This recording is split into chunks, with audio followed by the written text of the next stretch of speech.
तिकडे काढले फोटो मग अरे पाठी तो ना अंदर अंदर ओ देसले सर अरे जा तू आतमध्ये ना आतमध्ये सगळा गोळ घाल ना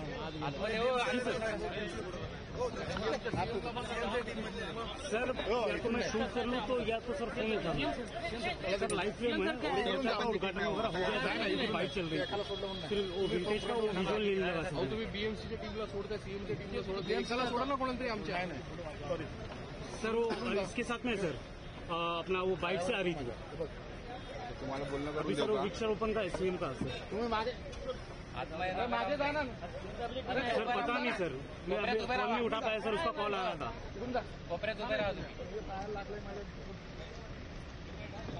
जी सर मागे पोलिसाला सोडत ना मी तिथे कोपऱ्यात उभे राहा तिकडून याला बघा आतमध्ये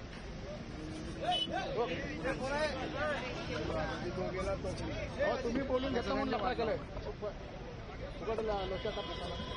एक खाडे सर ये प्रतीक पोलीला आतमध्ये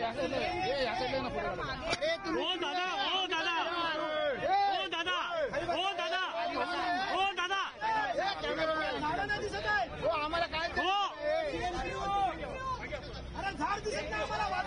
हे बाजू ना हे अजय अजित अजित खाली बस गणेश खाली बस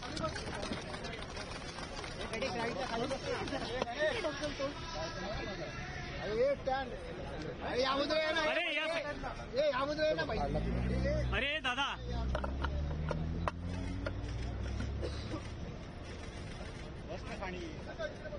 अरे खाली बघा अजून आरती ओळख नको जरा बोला ना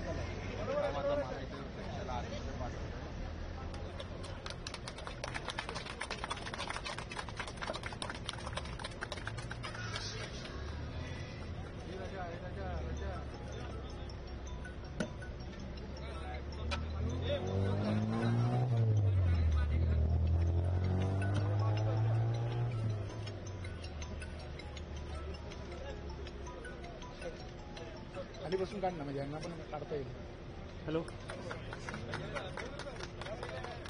हाँ बोली की गाड़ी हाँ रख गया ऑफिस में रखा है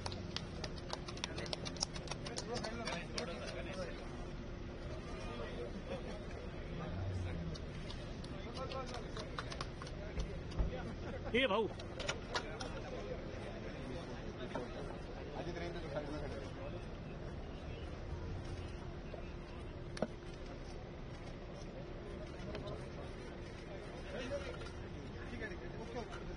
लेफ्ट ना बॅनरचा फोटो बघा ना अजित हो तुमच्या लेफ्टला सर तुमच्या लेफ्टला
25 देना है।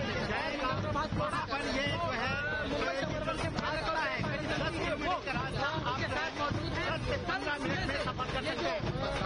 मैं आपको दिखा रहा हूँ मुंबई के जाएगा और इससे जो शानदार तस्वीरें हैं समंदर के लिए जो है सबअर्बन जाना एक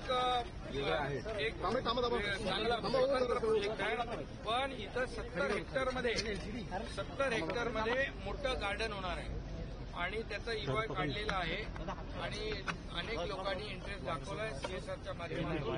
70 हेक्टर म्हणजे 100-200 एकर. आणि दुसरं आपण जे आपलं महालक्ष्मी रेस्कोर्स जो आहे त्याची 120 एकर जमीन घेतलेली आहे. म्हणजे 120 एकर आणि 175 असं 300 एकराचं मोठं सेंट्रल पार्क इथं होतंय आणि ते आपण खालून अंडरपासने त्याला कनेक्ट करतो. त्यामुळे मुंबईमध्ये एवढं मोठं ऑक्सिजन पार्क हे पहिल्यांदा होतंय. त्यामुळे मुंबई महापालिकेला मी मनापासून त्यांचं अभिनंदन करतोच की हे कोस्टल तर केलाय, परंतु महालक्ष्मी रेस्कोर्सचा जो 120 एकराचा जो पार्ट आहे तोही आपण याला जोडतोय. त्यामुळे म्हणजे कुणालाही अपेक्षित नसलेलं 300 एकराचं अगदी वर्ल्ड क्लास सेंट्रल पार्क हे होतं. हे देखील या प्रकल्पाचं वैशिष्ट्य आहे. बड़ा सेंट्रल पार्क आप लोग बना रहे हैं, किस तरीके से कैसे कर रहे हैं और क्या? 70 हेक्टर आता झालोय ना मी आता डेडिकेटेड टू कॉमन मॅन. त्यामुळे 70 हेक्टर जो है 175 एकड़ का ये गार्डन यहाँ होगा और उसी को हम महालक्ष्मी जो रेसकोर्स का है 120 एकड़ जमीन, जो पहले कई बार कोशिश हो गई थी लेकिन कोशिश होने के बाद अपने आप फाइल बंद हो जाती थी. अभी हमने वो फाइल खुली रखी है और उसके ऊपर पूरा एग्रीमेंट हो गया है. 120 एकड़ और 175 एकड़ 300 एकड़ कुल मिला के ये भी कोस्टल हाईवे का एक बहुत बड़ा वैशिष्ट्य है.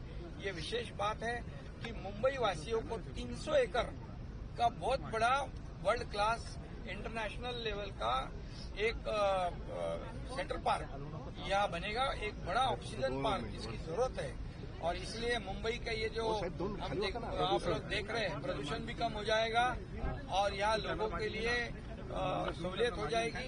एंजॉय करेंगे लोग, बच्चों से लेके हमारे सीनियर सिटीजन तक. और ये जो मैंने कहा कि ये जो ब्रिज बनाया है ये जो कोस्टल हाईवे है, ये कोस्टल हाईवे ऊपर से हम जब देखते हैं तो ऐसा लगता है कि हम फॉरेन कंट्री में है. और यूट्यूब में भी इसके बारे में पूछा जाता है तब लोग कहते हैं ये फॉरेन का है, लेकिन हमें गर्व है कि हमारे मुंबई में इतना बड़ा प्रकल्प हो रहा है. ये भी हमारे मुंबई वासियों के लिए ये प्रजासत्ताक गणतंत्र दिवस की एक बहुत बड़ी भेंट है. ये बहुत बड़ी गिफ्ट है. रोड भी है, जिस तरीके से फोटोग्राफ रिलीज किए गए, कुछ सवाल उठाए गए आदित्य ठाकरे की तरफ अभी से. मैं इतना ही बताऊंगा, जिन्होंने मेट्रो को स्टे दिया, जिन्होंने कारशेड को स्टे दिया, जिन्होंने कोस्टल को स्टे दिया, जिन्होंने एमटीएच अटल सेतु को स्टे दिया, जिन्होंने नागपुर मुंबई समृद्धि हाईवे को स्टे दिया, जिन्होंने कई प्रकल्पों को स्टे दिया. अगर हमारी सरकार न आती, उनकी सरकार न चाहती तो इतने बड़े बड़े प्रकल्प आपको दिखाई नहीं पड़ते. इसलिए मैं ये क्रेडिटवाद में श्रेयवाद में नहीं जाना चाहता हूँ. हम काम करने वाले लोग हैं. मैं ये भी बताऊंगा कि मुख्यमंत्री जब देवेंद्र जी थे तब इसकी शुरुआत हो गई. कई परमिशन दिल्ली से लाने का काम उन्होंने किया, लेकिन ये सब करने के बावजूद बाला साहब ठाकरे जी कहते हैं जिसने अच्छा काम किया उसकी वाह करो, लेकिन उनको भूमि पूजन में भी नहीं बुलाया. ये कहाँ का श्रेयवाद है.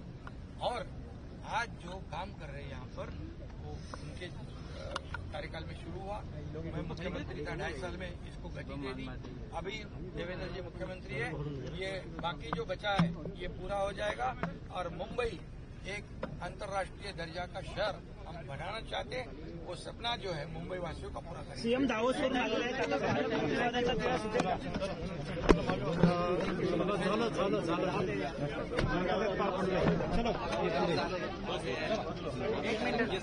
झालं रे, आता झाले, आता पुढे यायची काय गरज आहे?